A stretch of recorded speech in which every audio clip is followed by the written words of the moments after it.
Hi hello ನಮಸ್ಕಾರ ಸ್ನೇಹಿತರೆ.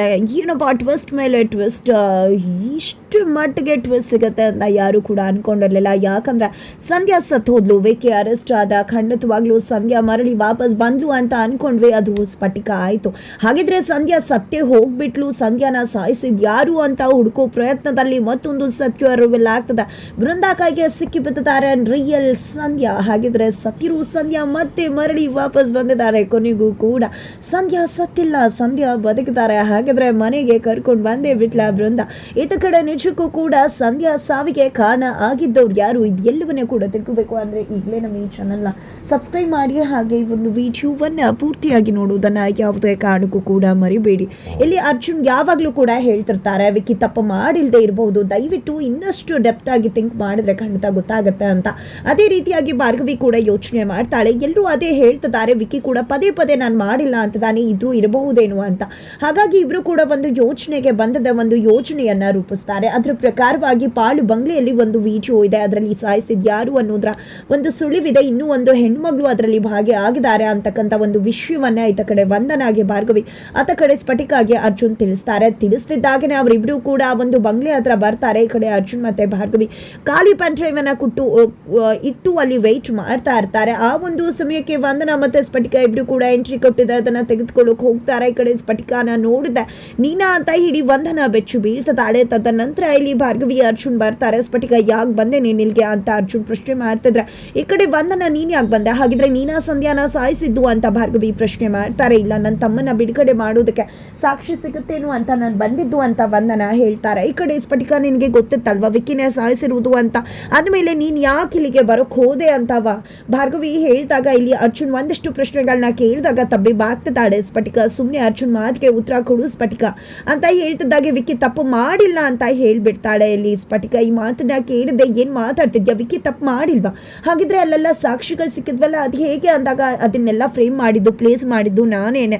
ನನ್ನ ಸೇಡನ್ನ ತೀರಿಸ್ಕೋಬೇಕು ಅನ್ನೋ ಒಂದೇ ಕಾರಣಕ್ಕೆ ವಿಕ್ಕಿನ ಜೈಲಿಗೆ ಕಳಿಸ್ಬೇಕು ಅನ್ನೋ ಉದ್ದೇಶಕ್ಕೆ ಈ ರೀತಿ ಮಾಡಿದೆ ಅಂತ ಸ್ಫಟಿಕ ಹೇಳಿದಾಗ ಈ ಕಡೆ ಕೆನ್ನೆಗೆ ಬಾರಿಸ್ಬಿಡ್ತಾಳೆ ಭಾರ್ಗವಿ. ನಿನ್ನಿಂದಾಗಿ ನಾನು ಅನ್ಯಾಯದ ಕೆಲಸ ಮಾಡುವಾಗ ಆಗೋಯ್ತಲ್ಲ, ನನ್ನಿಂದ ಅನ್ಯಾಯದ ಕೆಲಸ ಮಾಡಿಸ್ಬಿಟ್ಟಿಯಲ್ಲ, ಯಾಕೆ ಈ ರೀತಿ ಮಾಡ್ತೆ, ನಿನ್ನ ದ್ವೇಷ ಸೀಡನ್ನ ತೀರಿಸ್ಕೋಬೇಕು ಅನ್ನೋ ಕಾರಣಕ್ಕೆ ಸತ್ತಿರು ಸಂಧ್ಯಾನ ತಗೊಂಡ್ಯಾ, ಸತ್ತಿರು ಸಂಧ್ಯಾನ ಯೂಸ್ ಮಾಡ್ಕೊಂಡ್ಯಾ, ಯಾಕೆ ರೀತಿ ಎಲ್ಲ ಮಾಡ್ದೆ, ತಪ್ಪೆ ಮಾಡ್ದೆ ಇರೋ ವಿಕ್ಕಿನ ಯಾಕೆ ಜೈಲಿಗೆ ಕಳಿಸ್ದೆ ಅಂತ ಭಾರ್ಗವಿ ಪ್ರಶ್ನೆ ಮಾಡ್ತಿದ್ದಾಳೆ. ಯಾಕೆ ಅಂದ್ರೆ ನನ್ನ ಇಡೀ ಕುಟುಂಬನೇ ಇಲ್ಲ ಮಾಡ್ಬಿಟ್ರು, ಅದಕ್ಕೋಸ್ಕರ ಅಂದಾಗ ನೀನು ನಿನ್ ಸೈಡನ್ನ ತೀರ್ಸ್ಕೋಬೇಕು ಅಂತ ತಪ್ಪು ಮಾಡ್ತಿರೋ ನನ್ನ ತಮ್ಮನ್ನ ಜೈಲಿಗೆ ಕಳಿಸಿ ನಮ್ಮ ಫ್ಯಾಮಿಲಿಗೆ ಎಷ್ಟು ತೊಂದರೆ ಕೊಟ್ಟಿದ್ಯಾ ನೀನು ಅಂತ ವಂದನ ಹೇಳಿದಕ್ಕೆ, ನೀವು ಮಾಡಿರುವುದೇನು ಕಡಿಮೆನಾ, ನನ್ನ ಇಡೀ ಕುಟುಂಬನೇ ಇಲ್ಲ ಅಂತ ಮಾಡಿದ್ರ, ನನ್ನ ಇಡೀ ಕುಟುಂಬ ಕಳ್ಕೊಂಡು ಅನಾಥೆ ಆಗಿದ್ದಾನೆ ಅಂತ ಸ್ಫಟಿಕ ಹೇಳ್ತಾರೆ. ನಿಜಕ್ಕೂ ಕೂಡ ಏನಾಗಿದೆ ಅನ್ನೋದು ಅರ್ಜುನ್ಗೆ ಭಾರ್ಗವಿಗೆ ಗೊತ್ತಿಲ್ಲ. ಆಗ ಪ್ರಶ್ನೆ ಮಾಡಿದಾಗ ಇಲ್ಲಿ ಸ್ಫಟಿಕ, ನನ್ನ ತಂದೆ ಒಂದು ಗವರ್ಮೆಂಟ್ ಆಫೀಸಲ್ಲಿ ಕ್ಲರ್ಕ್ ಆಗಿ ಕೆಲಸ ಮಾಡ್ತಾ ಇದ್ದು, ಅಲ್ಲಿ ಒಂದಷ್ಟು ದುಡ್ಡನ್ನ ತಿಂದಿದ್ದು ಶಕ್ತಿ, ಆದ್ರೆ ಅವ್ರು ತಿಂದು ಅದನ್ನ ನನ್ನ ತಂದೆ ಮೇಲೆ ಹಾಕಿದ್ರು. ನನ್ನ ತಂದೆ ತಪ್ಪು ಲೆಕ್ಕವನ್ನ ಕೊಡುವುದಿಲ್ಲ ಅಂತ ಹೇಳಿದಾಗ ಅವ್ರ ಮೇಲೆ ಹಾಕಿದಂತ ಆ ಒಂದು ಆಪಾದನೆ ನಿಜಕ್ಕೂ ಕೂಡ ಅವರನ್ನ ಬೀದಿಗೆ ಬರೋ ಹಾಗೆ ಮಾಡ್ತು. ಆ ಅವಮಾನವನ್ನ ಅವರಿಂದ ಸಹಿಸೋಕ್ ಸಾಧ್ಯ ಆಗ್ಲಿಲ್ಲ. ಹಾಗಾಗಿ ತುಂಬಾನೇ ಕುಸಿದು ಹೋದ್ರು. ಇದೇ ಒಂದು ಸಮಯದಲ್ಲಿ ಅವರನ್ನ ಆಕ್ಸಿಡೆಂಟ್ ಮಾಡಿಸಿ ಆ ಶಕ್ತಿ ಪ್ರಸಾದ್ ಸಾಯಿಸ್ಬಿಟ್ಟ. ತದನಂತರ ಇದೇ ಒಂದು ಕೊರಗಿನಲ್ಲಿ ಇದ್ದಂತ ನನ್ನಮ್ಮ ಕೂಡ ಆತ್ಮಹತ್ಯೆ ಮಾಡಿಕೊಂಡು ತೀರು ಹೋಗ್ಬಿಟ್ಲು. ಹಾಗಾಗಿ ನಾನು ಒಂಟಿ ಆಗ್ಬಿಟ್ಟೆ. ನಾನು ಒಂಟಿ ಆದವಳೆ ನನ್ನ ತಂದೆ ತಾಯಿಯ ಸಾವಿಗೆ ಕಾರಣ ಆದ ಶಕ್ತಿಯನ್ನ ಪಾಠ ಕಲಿಸ್ಬೇಕು ಅಂತ ಹೇಳಿ ಅವನ ಮನೆಗೆ ಬಂದೆ. ಅವನ ಮನೆಗೆ ಬಂದಾಗ ಇಲ್ಲಿ ಶಕ್ತಿ ಮಗ ನನ್ನ ಮೇಲೆ ದೌರ್ಜನ್ಯ ಮಾಡ್ದ. ಆ ನಂತರ ನಾನು ಹೋಗ್ಬಿಟ್ಟೆ. ಅದೇ ಒಂದು ಡಿಪ್ರೆಷನ್ ಅಲ್ಲಿದೆ. ಇದೇ ಒಂದು ಸಮಯದಲ್ಲಿ ನಾನು ಈ ಒಂದು ಸಂಧ್ಯಾ ಕೇಸನ್ನ ನೋಡಿದೆ. ಆಗ ವಿಕಿಯನ್ನ ಭೇಟಿ ಮಾಡಿ ತರಾಟಿಗೆ ತಗೋಬೇಕು ಅಂತ ಅನ್ಕೊಂಡು ಭೇಟಿ ಮಾಡ್ದೆ. ಅವತ್ತು ಸಂಧ್ಯಾನ ಅಟ್ಟಾಡಿಸ್ಕೊಂಡು ವಿಕ್ಕಿ ಹೋಗ್ತಾ ಇದ್ದ. ಅದೇ ಒಂದು ಸಮಯದಲ್ಲಿ ನಾನಲ್ಲಿ ಹೋದೆ. ಸಂಧ್ಯಾ ಬಚಾವಾಗಿ ಹೋಗ್ಬಿಟ್ಲು. ನಂತರ ವಿಕ್ಕಿ ಕೂಡ ಮನೆಗೆ ಹೋಗ್ಬಿಟ್ಟ ಅಂತ ಹೇಳಿ ಸ್ಫಟಿಕ ಹೇಳಿದಾಗ ಇಲ್ಲಿ ಅರ್ಜುನ ಮತ್ತೆ ಭಾರ್ಗವಿಗೆ ತುಂಬಾನೇ ಬೇಜಾರಾಗುತ್ತೆ. ಹಾಗಂದ್ ಮಾತ್ರಕ್ಕೆ ಅಪ್ಪ ಮಾಡಿದ ಕೆಲಸಕ್ಕೆ ಮಗನ ವಿರುದ್ಧ ಸೇರ್ ತೀರಿಸ್ಕೊಳ್ಳೋದು ಎಷ್ಟು ಸರಿ ಅಂತ ಭಾರ್ಗವಿ ಪ್ರಶ್ನೆ ಮಾಡ್ತಾರೆ. ಅಪ್ಪ ಮಗ ಕಳ್ಕೊಂಡಾಗ ನನ್ನ ನೋವು ನಮ್ಮ ಅಪ್ಪನ ಕಳ್ಕೊಂಡು ಹೇಗಾಯ್ತು ಅವ್ರಿಗೂ ಕೂಡ ಅರ್ಥ ಆಗ್ಲಿ ಅಂತ ಆ ರೀತಿ ಮಾಡ್ದೆ. ಹಾಗಂದ್ ಮಾತ್ರಕ್ಕೆ ವಿಕ್ಕಿ ಮಾಡಿದ್ದು ತಪ್ಪಲ್ವಾ ಅಂತ ಹೇಳಿ ಕೇಳಿದಾಗ, ಖಂಡಿತ ಅವನು ಮಾಡಿದ್ದು ತಪ್ಪೇ ಇಲ್ಲ ಅಂತ ಹೇಳಿಲ್ಲ, ಅದಕ್ಕೆ ಅವನು ಶಿಕ್ಷೆ ಅನುಭವಿಸ್ತದಾನಲ್ವಾ, ದಯವಿಟ್ಟು ಅವನು ಬದಲಾಗೋಕ್ಕೂ ಕೂಡ ಒಂದು ಅವಕಾಶ ಕೊಡ್ಬೇಕಲ್ವಾ, ಸಾಯಿಸದೇ ಇರೋ ಅವನನ್ನ ಸಾಯಿಸೋದು ಕೇಸಲ್ಲಿ ಒಳಗಡೆ ಕಳಿಸೋದು ಎಷ್ಟು ಸರಿ ಅಂತ ಭಾರ್ಗವಿ ಪ್ರಶ್ನೆ ಮಾಡ್ತಾಳೆ ಸ್ಫಟಿಕಾಗೆ. ನಂತರ ಹಾಗಿದ್ರೆ ವಿಕ್ಕಿ ಸಾಯಿಸಿಲ್ಲ ಅಂದರೆ ನಿಜವಾಗ್ಲೂ ಕೂಡ ಸಾಯಿಸಿದ್ ಯಾರು ಅನ್ನೋ ಒಂದು ಪ್ರಶ್ನೆಯನ್ನು ರೈಸ್ ಮಾಡ್ತಾರೆ ಇಲ್ಲಿ ಅರ್ಜುನ್. ರೈಸ್ ಮಾಡ್ತಿದ್ದಾಗೆ ಅದೇ ಒಂದು ಪಾಳು ಬಂಗ್ಲೆಯಲ್ಲಿ ಯಾರೂ ಒಬ್ರು ಇರ್ತಕ್ಕಂಥದ್ದು ಗೊತ್ತಾಗುತ್ತೆ. ತಕ್ಷಣ ಹೋಗಿದ್ದೆ, ಯಾರು ಸದ್ದು ಮಾಡಬೇಡಿ ಅಂತ ಹೇಳಿ ಅರ್ಜುನ್ ಹೋಗಿದ್ದೆ, ಅವರನ್ನ ಹಿಡಿದು ಲಾಕ್ ಮಾಡ್ತಾರೆ, ಬಾಯಿ ಬಿಡಿಸ್ತಿದ್ದಾರೆ. ಇತ್ತ ಕಡೆ GP ಮನೆಗೆ ಶಕ್ತಿ ಮತ್ತೆ ಅವರ ಹೆಂಡತಿ ವಿಕ್ಕಿ ಅಮ್ಮ ಬಂದಿದ್ದಾರೆ. ಈ ಕಡೆ GP ಪಾಟೀಲ್ ಹತ್ರ ಶಕ್ತಿ ಪ್ರಸಾದ್ ಆ ಸ್ಫಟಿಕ ನನಗೆ ಮೊದಲೇ ಗೊತ್ತಿತ್ತು, ಆಕೆ ಮೈಲಾರ್ ಅವರ ಮಗಳು ಅಂತ ಹೇಳಿದಾಗ, ಮೈಲಾರನ್ ಮಗಳ, ನನಗೆ ಅವ್ಳು ನೋಡಿದಾಗ ಅಲ್ಲಿ ಅಚ್ಚರಿ ಆಯಿತು. ಮೈಲಾರನ್ ಮಗಳು ಅಂತ ಗೊತ್ತಿದ್ರೆ ಖಂಡಿತ ಆ ಒಂದು ಕೇಸ್ ಅಲ್ಲೇ ಟ್ವಿಸ್ಟ್ ಆಗ್ತಾ ಇತ್ತು. ನೀನು ಯಾಕೆ ಆ ವಿಷಯ ನನ್ನ ಹತ್ರ ಹೇಳಲಿಲ್ಲ ಅಂತ GP ಕೇಳ್ತಾರೆ.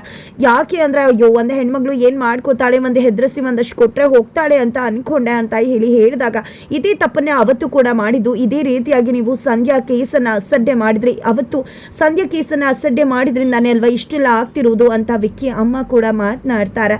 ತದನಂತರ ಇಲ್ಲಿ ಜಯಂತ್ ಮತ್ತೆ ರುದ್ರ ಇಬ್ರು ಕೂಡ ನಮ್ಮ ಮಗಳು ಬದುಕು ಹಾಳಾಗ್ತದೆ, ದಯವಿಟ್ಟು ವಿಕ್ಕಿನ ಹೊರಗಡೆ ಕರ್ಕೊಂಡು ಬನ್ನಿ ಬಾವ ಅಂತ ಹೇಳಿ ಕೇಳ್ಕೊತಿದ್ದಾರೆ. ಈ ಕಡೆ ಎಲ್ಲಾನು ಮಾಡಬೇಕಾಗಿರೋದು GP ಇಂದಾನೆ ಎಲ್ಲಾನು ಸಾಧ್ಯ ಆಗೋದು ಅಂತ ಹೇಳಿ ಶಕ್ತಿ ಮತ್ತೆ ವಿಕ್ಕಿ ಅಮ್ಮ ಹೇಳ್ತಿದ್ದಾರೆ. ಜೊತೆಗೆ ಇಲ್ಲಿ ವಿಕ್ಕಿ ಇಲ್ಲದೆ ನಾನು ಹೇಗಿರಲಿ, ನನ್ನ ವಿಕ್ಕಿ ಜೈಲಲ್ಲದಾನೆ ಅಂತ ಹೇಳಿ ರೀತು ಕೂಡ ಸಂಕಟ ಪಡ್ತಿರ್ತಾಳೆ. ಈ ಕಡೆ GP ಏನು ಬಿಡಿಸ್ತಾರೆ, ಬಟ್ GPಗೆ ಟಕ್ಕರ್ ಕೊಟ್ಟು ವಿಕ್ಕಿನ ಜೈಲಿಗೆ ಕಳಿಸಿರೋದೇ ಭಾರ್ಗವಿ ಅಲ್ವಾ, ನೀವು ಭಾರ್ಗವಿ ಹತ್ರ ಮಾತನಾಡಿ ಅಂತ ಹೇಳಿ ವಿಕ್ಕಿ ಅಮ್ಮ ರುದ್ರ ಅವ್ರಿಗೆ ಹೇಳಿದಾಗ ಭಾರ್ಗವಿ ಅಲ್ಲಿಗೆ ಎಂಟ್ರಿ ಕೊಡ್ತಾಳೆ. ನನ್ನತ್ತೆ ಹೇಳಿದ್ರೆ ಖಂಡಿತವಾಗ್ಲೂ ನಾನು ಈ ಒಂದು ಕೇಸಿಂದ ವಿಕ್ಕಿಯನ್ನ ಹೊರಗಡೆ ತರ್ತೀನಿ ಅಂತ ಅದನ್ನ ಕೇಳಿದೆ. ಎಲ್ರಿಗೂ ಕೂಡ ಖುಷಿ ಆಗ್ಬಿಡತ್ತೆ. ಈ ಕಡೆ ರುದ್ರ ಅವರು ಕೂಡ ರೀತುನ ಕರ್ಕೊಂಡು ಹೋಗಿದ್ದೆ. ನೋಡು ಭಾರ್ಗವಿ, ನನ್ನ ಮಗಳು ಬದುಕು ನಿನ್ನ ಕೈಯಲ್ಲಿದೆ, ತಪ್ಪೇ ಮಾಡಿಲ್ಲ ಅಂತ ಎಲ್ಲರೂ ಕೂಡ ಹೇಳ್ತಿದ್ದಾರೆ. ನೀನು ಸ್ವಲ್ಪ ಯೋಚನೆ ಮಾಡು, ವಿಕ್ಕಿನ ಬಿಡುಗಡೆ ಮಾಡು, ನನ್ನ ಮಗಳು ಬದುಕು ಚೆನ್ನಾಗಿರುತ್ತೆ, ನಾವು ಕೂಡ ಆರಾಮಾಗಿರಬಹುದು. ಇಲ್ಲ ಖಂಡಿತ ನಮ್ಮ ಮಗಳು ಯೋಚನೆನೇ ಆಗ್ಬಿಟ್ಟಿದೆ ನಮಗೆ ಅಂತ ಹೇಳಿದಾಗ, ಈತ ಕಡೆ ಭಾರ್ಗವಿ ಖಂಡಿತ ವಿಕ್ಕಿ ತಪ್ಪು ಮಾಡಿದಾನ ಇಲ್ವಾ ಅನ್ನೋದನ್ನ ನಾನು ಕೂಡ ತಿಳ್ಕೊಬೇಕಾಗಿತ್ತು. ಹಾಗಾಗಿ ಇನ್ ಡೆಪ್ತಲ್ಲಿ ನಾನು ಖಂಡಿತವಾಗ್ಲೂ ಇನ್ವೆಸ್ಟಿಗೇಷನ್ ಮಾಡಿದೆ, ಗೊತ್ತಾಯ್ತು ವಿಕ್ಕಿ ತಪ್ಪು ಮಾಡಿಲ್ಲ ಅಂತ ಹೇಳಿದಾಗ, ಹೌದು ತಪ್ಪು ಮಾಡದೇ ಇರೋ ಅವನ್ನ ಹಿಂದೆ ಮುಂದೆ ನೋಡದೆ ಒಳಗಡೆ ಹಾಕಿಸ್ಬಿಟ್ಟೆ ಅಲ್ವಾ, ಯಾರು ಎಲ್ಲಿ ಸಾಕ್ಷಿನ ತಗೊಂಡೋಗಿ ಇಟ್ಟಿದ್ರೋ ಅದನ್ನ ನಂಬ್ಕೊಂಡು ನನ್ನ ಮಗನ ಒಳಗಡೆ ಹಾಕಿಸ್ತೆ ನೀನು ಅಂತ ಶಕ್ತಿ ಹೇಳಿದಾಗ, ಹೌದು ಸರಿ ಹೇಗೆ ಹೇಳಿದ್ರಿ ಅದೇ ಆಗಿರೋದು ಅಲ್ಲಿ ಅಂತ ಭಾರ್ಗವಿ ಹೇಳಿದಾಗ ಎಲ್ರಿಗೂ ಕೂಡ ಅಚ್ಚರಿ ಆಗತ್ತೆ. ಏನ್ ಮಾತಾಡ್ತಿದ್ಯಾ ಭಾರ್ಗವಿ ಅಂತ GP ಪಾಟೀಲ್ ಕೇಳಿದಾಗ, ಇಲ್ಲಿ ಅರ್ಜುನ್ ಅಂತ ಹೇಳಿ ಭಾರ್ಗವಿ ಕರೀತಾಳೆ. ಅರ್ಜುನ್ ಒಂದು ರೌಡಿ ಜೊತೆ ಎಂಟ್ರಿ ಕೊಡ್ತಾರೆ. ಅಲ್ಲಿಗೆ ಪೊಲೀಸ್ ಆಫೀಸರ್ಸ್ ಕೂಡ ಆಲ್ರೆಡಿ ಬಂದಿದ್ದಾರೆ, ಇನ್ಸ್ಪೆಕ್ಟರ್ ಪ್ರತಾಪ್ ಸಮೇತವಾಗಿ. ಅತ್ತ ಕಡೆ ಬೃಂದ ಹೇಗಾದ್ರೂ ಮಾಡಿ ಭಾರ್ಗವಿ ಬದುಕನ್ನ ಹಾಳು ಮಾಡಬೇಕು ಅಂತ ಒಂದು ಗ್ರೀಟಿಂಗ್ ಕಾರ್ಡ್ ಅನ್ನ ರೆಡಿ ಮಾಡ್ಕೊಂಡು ಅರ್ಜುನ್ ಭಾರ್ಗವಿ ಬದುಕಲ್ಲಿ ಅಲ್ಲೂಲ ಕಲ್ಲೂಲ ಸೃಷ್ಟಿಸಬೇಕು ಅಂತ ವೇಟ್ ಮಾಡ್ತಾ ಇದ್ರೆ, ಅಲ್ಲಿ ಒಂದು ಹುಡುಗಿ ಬಂದು ಡ್ಯಾಶ್ ಹೊಡಿತಾಳೆ. ಏನ್ ಕಾಣಿಸಲ್ವಾ ನಿನ್ಗೆ ಅಂತ ಬೃಂದ ಹೇಳಿದಾಗ, ಲೇಟ್ ಆಗಿತ್ತು ಮೇಡಮ್ ಅದಕ್ಕೋಸ್ಕರನೇ ಅಂತ ಹೇಳ್ತಾಳೆ.